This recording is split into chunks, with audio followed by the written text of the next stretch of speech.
আমরা বসে আছি ঘাটালে, আর আমাদের সঙ্গে রয়েছেন ঘাটাল লোকসভা কেন্দ্রের তৃণমূল প্রার্থী দেব, এবং তিনি এখানকার এমপিও বটে। থ্যাংক ইউ দেব। সারাদিন ধরে অনেক কাজের মধ্যে আমাদেরকে সময় দেওয়ার জন্য অনেক ধন্যবাদ। শুরুতেই আমার প্রথম প্রশ্ন, যে কোনো ফিল্ম রিলিজ হওয়ার আগে দর্শক অপেক্ষা করে থাকে দেবের নতুন কি লুক আসছে, এটা কি ইলেকশন লুক?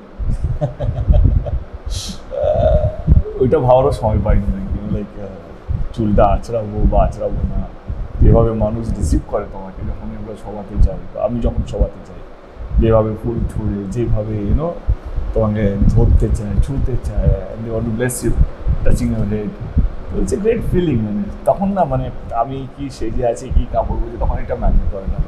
তখন মনে হয় কি ঠিক আছে, বিকজ আমি এখন গেলে আমি রাত্রি ফিরে 12টার সময়, আগের সকালে 8টার দিকে আমাদের ইয়ে থাকে আর কি, কর্মসূচি থাকে। তো আই থিঙ্ক অতটা ভাবার সময় পাইনি কি আমাকে দেখতে কেমন লাগতে হবে, I should look the best. No, they should have the best time, the other way around, like my people those who are young, তারা যেন ওই ফিল গুডটা এবং এই তৃপ্তিটা, যেটা হয়তো রাত্রে থেকে খবর পেয়েছে, হয়তো সকালে দেবে, এই পাড়া থেকে যাবে বা এই সময়টা হয়তো যাবে, কিন্তু আমরা কখনো টাইমে পৌঁছতে পারি না, কারণ তার আগের পাড়া আমাদেরকে আটকে দিয়েছে। তাদের প্রত্যেকে সেলফি আবদার, কেউ ছুঁতে চায়, কেউ বলে আমার নামতে হবে, তারপরে কেউ টিপিক্যাল ভাব বেঙ্গলি কালচারকে তোমাকে আরতি করবে, তোমাকে চন্দন লাগাবে, ছুঁবে, এবং পাড়ায় মন্দিরগুলো আছে, এবং সবকটা মন্দির আমাদের জাগ্রত মন্দির, তাদের মন্দিরে গিয়ে পুজো দেওয়া। তো I think it's a great feeling. তখন আমাকে দেখতে কেমন লাগছে এটা হচ্ছে ইম্পর্টেন্ট। আমি এখন যাই লাগি না কেন, ওই মানুষগুলোর জন্য খুব সুন্দর, মানে তারা আমাকে এখন কেমন দেখতে লাগছে তার জন্য আমাকে জাজ করবে না। দেব, আমি এটাকে আরেকটুখানি ফিল্মের ল্যাঙ্গুয়েজে যদি বলি, একজন ফিল্মে যারা অভিনয় করেন, হ্যাঁ, তাদের দু রকমের সত্তা হয়। একটা হচ্ছে হিরো নিজে, অর্থাৎ দেব, আরেকটা হচ্ছে ক্যারেক্টার। হ্যাঁ, আপনি যাকে গুরু বলে মনে করেন, মিঠুন চক্রবর্তী, মিঠুনদা আমাকে এক সময় বলেছিলেন যে একটা ফিল্মের জন্য, তাহাদের কথার সময়, একটা ফিল্মের জন্য মাসের পর মাস ক্যারেক্টার তৈরি হয়ে যেতে হয়। তখন আমি আর মিঠুন চক্রবর্তী থাকি না। যেই দেবকে আমরা এখন দেখতে পাচ্ছি, সেই দেব কি একজন ক্যারেক্টার নাকি দেব? দেব গো, এখানে তো মানে সেই character something which have to act, which have to enact, which have to অন্য চরিত্রে, মানে অন্য চরিত্র নিজের মধ্যে নিয়ে আসে। বাট আই থিঙ্ক এর ইলেকশন, নির্বাচন, জনপ্রতিনিধি, নেতা,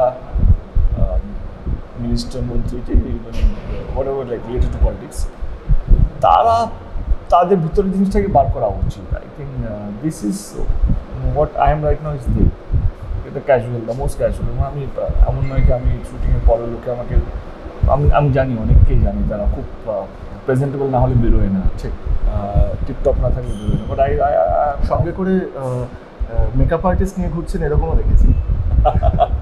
ঠিক আছে, বাট কিছু না, আমি যখন কোনো স্টুডিওতে যাই বা শুটিংয়ের সময় কোনো ইন্টারভিউ, তখন আমার পিছনে মেকআপ আর্টিস্ট থাকে, হেয়ার ড্রেসার থাকে, আমার টিম থাকে। বাট আই থিঙ্ক এইখানে তো এই ওয়ার্ল্ডটা একদমই আলাদা ওয়ার্ল্ড। এই ওয়ার্ল্ডটা অনেকটাই ট্রুথফুল, রিয়েলিস্টিক, এবং at the same time takes fraction of second মানুষ টাক করে ধরে নেবে এটা লোক দেখানো হচ্ছে, এটা না করলেই পারত। তো what you are seeing right now is the real day. আপনার অপোনেন্টে যিনি দাঁড়িয়েছেন, হিরণ, আপনার বন্ধু, ইনফ্যাক্ট আপনার হইচইয়ের পরে একটা ভিডিও, ইনফ্যাক্ট এখন সেটা ভাইরাল হয়ে গেছে, যে ও নেচে আপনার ফিল্মের জন্য প্রমোট করেছিল। রাজনীতির ময়দানে সাধারণত বলা হয় ওয়ার এবং লাভে কোনো নিয়ম থাকে না। রাজনীতির ময়দানে হিরণ কি বন্ধু? হ্যাঁ, আমার মুখে কোনো শুনেছো, কিছু শুনেছো? ও তো 2 বছর ধরে আমাকে আক্রমণ করছে। I don't know whether you updated on me, but he from last 2.5 years, I knew for last 2 years কেউ এখান থেকে দাঁড়ানোর চেষ্টা করছে। কারণ যেভাবে ও পার্সোনাল আক্রমণ করছিল, the kind of attack he was trying, not doing outside, তখনই জানতাম কেউ চেষ্টা করছে ঘাটাল থেকে দাঁড়ানো। এবং আমার মনে হয় কি এখনও যেভাবে আক্রমণ করে, আজকে নাকি বলেছে আমি ক্রিমিনাল, আমি আতঙ্কবাদী, আমি সন্ত্রাসবাদী, এসব বলেছে আজকে। তো আমার কাউন্টার নেওয়ার জন্য না, he is not wrong in any way, কারণ ওইটা ভাবে এটা বলেও জিতবে। এবং ভারতবর্ষে যদি ইতিহাস দেখো, যে যত বেশি আক্রমণ করে তত বেশি ভোট পায়, এখন থেকে যে যত বেশি কারাপ্ট হচ্ছে তত বেশি বড় পদ পায়। তো আমার মনে হয় যে I think he wants to win. তো সেই জায়গাতেও ভাবে যে এটা বলেও জিতবে। ভারতবর্ষের ইতিহাসও তাই আছে আপাতত, যে যত কথা বলবে, যত চিৎকার করবে, যত নাটক বলো, যত বেশি এইসব ব্যবহার মানে যেটা ভদ্র ব্যবহার নয়, তত বেশি ভোট পাবে। বাট আমার ঘাটাল লোকসভা কিন্তু এরকম নয়। ও সেটা 4 জুনে বুঝতে পারবে, যখন রেজাল্টগুলো বেরোবে হয়তো বুঝতে পারবে না এইভাবে হয়তো অ্যাটাক করে লাভ নেই। ভালো ভদ্রভাবেই তুমি জিততে পারো, অভদ্রকে তুমি কোনো জিততে পারো। দেব, আমি মানে আপনার এই উত্তরটা শুনতে শুনতে আমি বুঝলাম যে আপনি একজন পাক্কা রাজনীতিবিদ। তার কারণ এই যে আপনি বললেন আজকেও অ্যাটাক করেছেন, আপনি শুনেছেন, তার কারণ যেখানে তিনি অ্যাটাক করেছেন সেখানে তিনি আমাকে ইন্টারভিউ দিচ্ছিলেন এবং সেই খবরটা আপনার কাছে পৌঁছে গেছে। এবং স্পেসিফিক্যালি দুটো কথা তিনি বলেছেন। প্রথম কথা আপনি যেটা বললেন যে আপনি ক্রিমিনাল, আপনার গত 10 বছরের অ্যাসেট কয়েক গুণ বেড়ে গেছে এবং আপনার পেছনে আপনাকে ইডি তলব করেছে, আপনাকে সিবিআই তলব করেছে এবং আপনি অসংখ্য দুর্নীতির সঙ্গে যুক্ত, আপনার বন্ধু। এবং 2 নম্বর তিনি যেটা বলেছেন যে সৌজন্য দেবকে নিয়ে সবাই বলে যে তিনি সৌজন্য দেখান, তিনি দুজনকে সৌজন্য দেখান, 1 মিঠুন চক্রবর্তী এবং 2 বিজেপির পশ্চিমবঙ্গের সভাপতি। এছাড়া কাউকে সৌজন্য তিনি দেখান না। আমি তো ওকেও আজ পর্যন্ত কিছু বলিনি, সেটা তো সৌজন্য।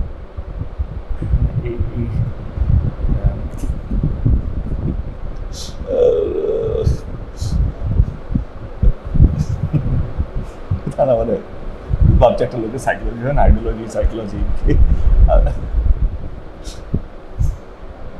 সৌজন্য না মানে কোথাও মানে আদায়ও করতে হয়। সৌজন্য মানে তো সম্মান, সম্মানে তো আদায়ও করতে হয়। একটা লোক না কিছু করে যদি সম্মানটা পায় সেটা তার কাছে দাঁত থাকলে তাদের মর্ম বোঝা যায় না, একটা মা ছোটবেলা শিখিয়েছিল। তো ওর কাছে সেটাই সম্মান পাচ্ছে, কারণ অন্য কেউ তো সম্মান করে না। এবং সেই জায়গা থেকে আমার মনে হয় যেটা বললাম তো ও ভাবে কি এইভাবে অ্যাটাক করলে, কারণ কি তুমি এই যে অ্যাটাক করলো তার তো কাউন্টার, কারণ এখন তো একজন কিছু প্রার্থী বললো তার বিপরীতে গিয়ে তাকে কাউন্টার দিতে হবে। এবং দেব ডেফিনেটলি একটা হেভি ওয়েট প্রার্থী এবং দেবের অপোজিটে গিয়ে দাঁড়িয়ে সেটা ম্যাটার করে।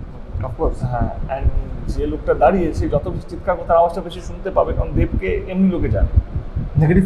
হ্যাঁ একদম। এবং সেই জায়গা থেকে his trying his level best. And আমার কোথাও যেন মনে হচ্ছে আর 10 দিন বাকি, 10-12 দিন বাকি নির্বাচনে, যত দিন কাছে আসবে দ্য ডে অফ ইলেকশন তত বেশি ওর মাথা খারাপ হবে এবং তত বেশি ভুলভাল বলবে। এবং আমি কালকেই বলছিলাম, আমার ছেলেগুলো বলছিল আজকে হিরণদা আবার বলেছে, তার মানে সুস্থ আছে।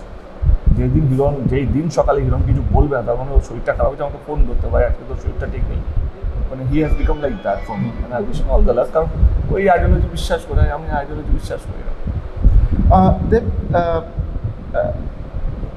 যে কোনো ইলেকশনের আগে আমরা দেখি যে পার্টিতে যারা কাজ করেন, পার্টির কর্মীরা, যারা নেতা তার থেকে একটু নিচে, টিকিট পাওয়ার জন্য তারা হন্যে হয়ে লড়াই করেন।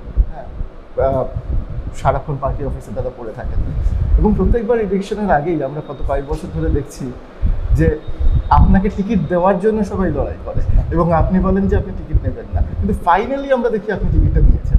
এটা কি, এটা গল্পটা কি? এটা কি পাবলিসিটি আসলে? আমার তো অলরেডি পাবলিসিটি করার জায়গা আছে। My films, I think I'm touch with Bhavan Ashwat, I'm good,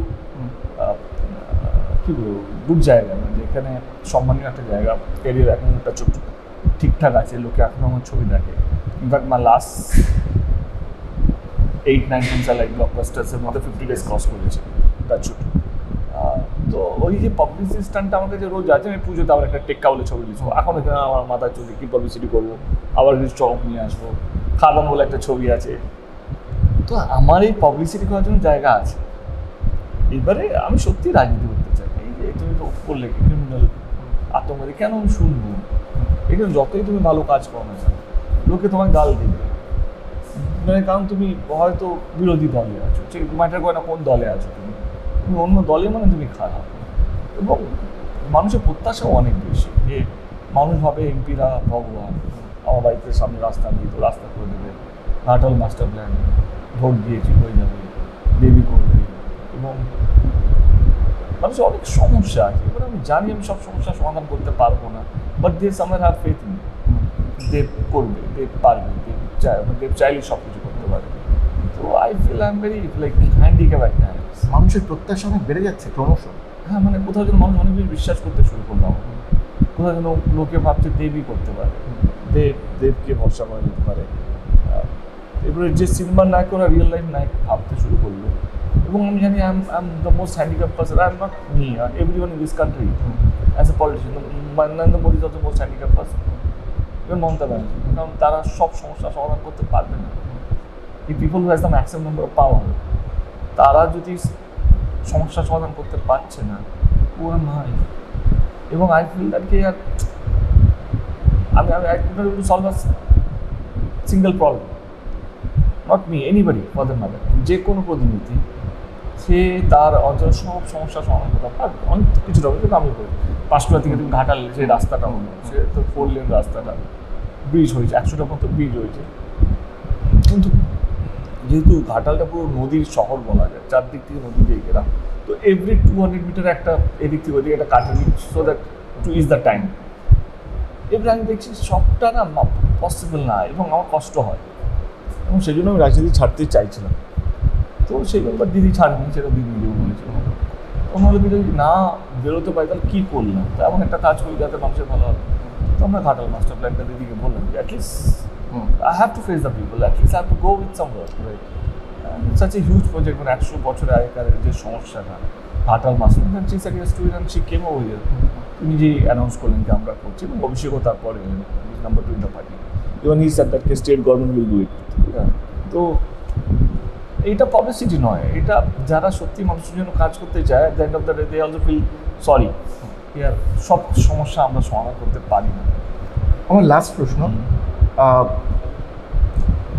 আপনি দীর্ঘদিন ধরে পার্লামেন্টে যাচ্ছেন, পার্লামেন্ট দেখছেন, পার্লামেন্টে নরেন্দ্র মোদীকে দেখছেন, আর অন্যদিকে আপনি দিদিকে দেখছেন, মমতাকে দেখছেন, দুজনেই নিজেদের জায়গায় দাঁড়িয়ে রাষ্ট্রনেতা। কাকে কীরকমভাবে দেখেন যদি আমি বলি পাশাপাশি রেখে কম্পেয়ার করতে? দুজনে কারিশমার জন্য সেই জায়গায় পৌঁছেছে। Like I'm no one to judge them first of all, because they both are holding a biggest chair. মানে যে নরেন্দ্র মোদীজির কথা বলি, তো দেশের সবচেয়ে বড় chair after president is prime minister, তো he is holding the best seat. And যে রাজ্যের সবচেয়ে ভালো সিট যদি হয় তো ইটস চিফ মিনিস্টার। অ্যান্ড একটা মেয়ে যে একটা অন্য দলে ছিল, কংগ্রেসে ছিলেন, সেইখান থেকে একা লড়াই করে বেরিয়ে আসা, এবং 13-14 বছরের মধ্যে সেই রাজ্যের 98 যদি পার্টি ফর্ম হয়, 2000 পার্টি ফর্ম হয়, 2011 শি ফর্ম দ্য গভর্নমেন্ট।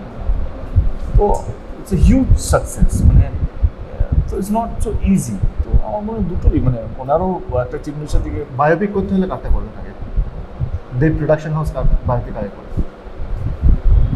আমার দুটোই এত বেশি প্রোপাগান্ডা ফিল্ম না, আমার কেমন যেন মনে হয় যে I somehow don't relate with the propaganda film. মানে মোদিজি নিয়ে তো অনেকগুলো ছবি হয়েছে, but I am sure that it has to B someone like a neutral person. কিন্তু মোদিজি তো শুধু বিজেপির প্রাইম মিনিস্টার নয়, দিদি তো শুধু টিএমসি চিফ মিনিস্টার নয়, পুরো রাজ্যের উনি পুরো দেশে। তো আমার মনে হয় যে somewhere now we lack that thing. As a citizen, we miss the prime minister. At times we miss the chief minister.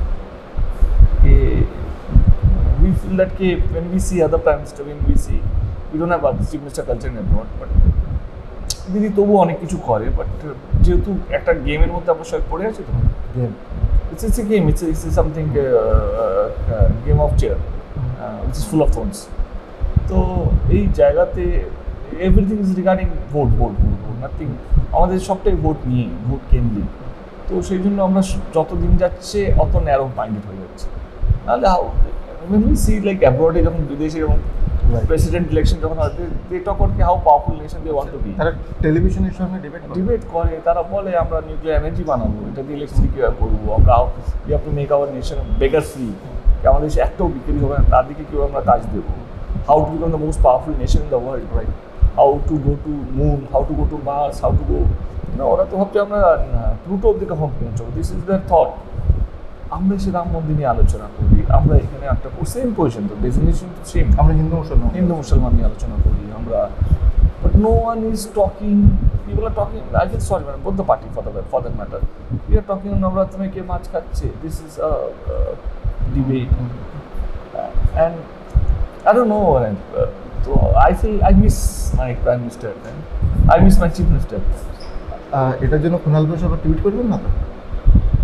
কুণালদার মতো the best part of our democracy কি এখনো লোক স্বাধীন, মানে আমার মতো। আমি যদি ঠিক হই তো উনিও ঠিক না, কারণ উনি নিজের মনের কথা বলছেন। তো you have to respect each others vocal for local. মানে আমি শুধু বলে গেলাম আমার কথাই সবাইকে শুনতে হবে না, কুণালদা ইজ নো রং, বিকজ আমি যদি আমার মনের কথা বলতে পারি তো Y Kant he has all the right. So আমার মনে হয় সবাই কথা শোনা উচিত। সব কথা যে আমার ঠিক তা তো নয়, সব কথা যে ওনার ভুল তাও না। তো কিছুটা ভালো কিছুটা খারাপ, let's put it to the audience, let them also জাজ না। মানে আমরা এত বেশি স্পুন ফিট করে দিয়েছি কি ধর্ম এটা ধর্ম, তুমি হিন্দু তুমি। আমি একদিনই বলছিলাম কিন্তু লাইক আজকাল বাচ্চারা যারা 3, 4, 5, 6, 7, 8 স্ট্যান্ডার্ড, তারা জানে কি তার পাশে যেটা হিন্দু না মুসলিম। In our days we never even thought. আর বাবা মারাও আমাদেরকে বলতো না কে হিন্দু মুসলিমের সব বন্ধু করি। আমার few of my best friends are Muslims. They used to eat with me, they used to sleep with me 90% of the day vacation আমার বাড়িতে এসে থাকতো। My mom did never cared, বন্ধু আসছে থাকছে, মানে ওর হোমওয়ার্কগুলো আমাকে করতে হতো যেটা was very good at it.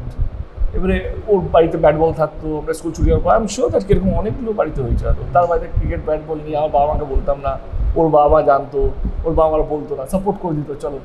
তো this was our childhood, and today childhood everyone knows who is sitting next to you, কে হিন্দু কে মুসলিম।